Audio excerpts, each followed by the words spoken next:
आज बच्चों हम लोग जो है 7वीं क्लास में हैं और 7 क्लास में चौथा जो पाठ है उसका विषय आज है गति और समय। ठीक है, आज हम लोग जो है गति और समय को समझने का प्रयास करेंगे और उसमें पाठ में और सारी जो शब्दावली दी गई है जैसे आवर्तकाल, चाल, है ना, इसको भी हम लोग जो है समझेंगे। तो सबसे पहले हम लोग ये समझेंगे कि गति क्या है ना। तो जैसा कि हमारा जो ये ब्रह्मांड है पूरा वो गति कर रहा है। सारी चीजें अगर हम लोग देखें, सूर्य है, चंद्रमा है, पृथ्वी है ना, ये सारी चीजें क्या है, गति कर रहे हैं। हम लोग भी क्या कर रहे हैं, गति कर रहे हैं। हमको कहीं जाना है, यहाँ से रामगढ़ जाना है, कैमूर जाना है ना, क्या है, सासाराम जाना है, यानी दूसरी जगह हमको जाने के लिए क्या करना पड़ता है, गति करना पड़ता है। ठीक है ना। और दूसरी चीज क्या इसमें दिया है, समय।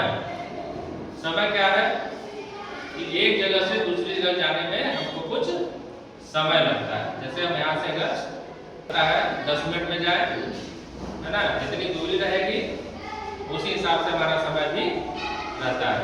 हम यहाँ से जैसे पास में जाए तो समय कम लगेगा और दूर जाए तो समय ज्यादा लगेगा। तो इस चीज को हम एक प्रयोग के द्वारा जो है समझेंगे। प्रयोग का नाम क्या है, सरल लोलक। जैसा कि चित्र में दिखाया गया है ऐसा ही प्रयोग जो है हमने जो है एक यहाँ पे बनाया हुआ है।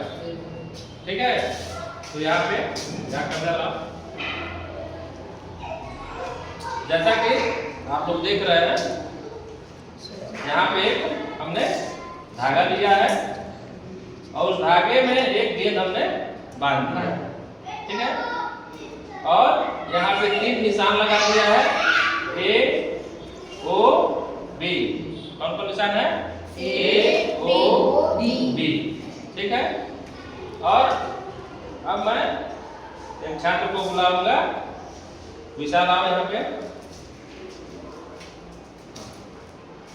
अब विशाल क्या करेगा, ये जो निशान लगा हुआ है ना, ये समझाने के लिए लगा हुआ है। ठीक है, तो गेंद को जो है, जो अभी किस स्थिति में है, ओ पर है। गेंद कहाँ पे हमारा, ओ पर है। तो ओ से इसको कहाँ ले जाएंगे, बी पर ले जाएंगे। चलो ले जाओ, ओ से हम बी तक बॉल को ले जाएंगे, उसके बाद बॉल को छोड़ देंगे। तो हमने देखा कि जब बॉल को हमने छोड़ दिया बी से तो क्या हुआ, बी से बॉल ओ पर गया, ओ से ए पर गया, फिर ए से ओ पर आया और ओ से बी पर गया। यानी बी से ए पर आया और ए से बी पर गया। तो ये पूरा एक दोलन पूरा हो गया तुम्हारा। ठीक है, तो इस दोलन में हमने 2 चीजों को देखा, है ना। एक तो दूरी है, यानी बी से ए तक और ए से बी तक आने में इस गेंद को दूरी तय करनी पड़ी। बी से ए तक और ए से बी तक जाने में हमको दूरी तय करना पड़ा और साथ ही समय भी लगा। तो दूरी हम नाप लेंगे, बी से ए तक और ए से बी तक कितनी दूरी हुई, और समय हम लोग घड़ी से देख लेंगे। तो इससे हम लोग को क्या पता चल जाएगा, चाल और आवर्तकाल। कैसे पता चलेगा, चाल बराबर हम जानते हैं सूत्र होता है, चाल बराबर दूरी बटा समय।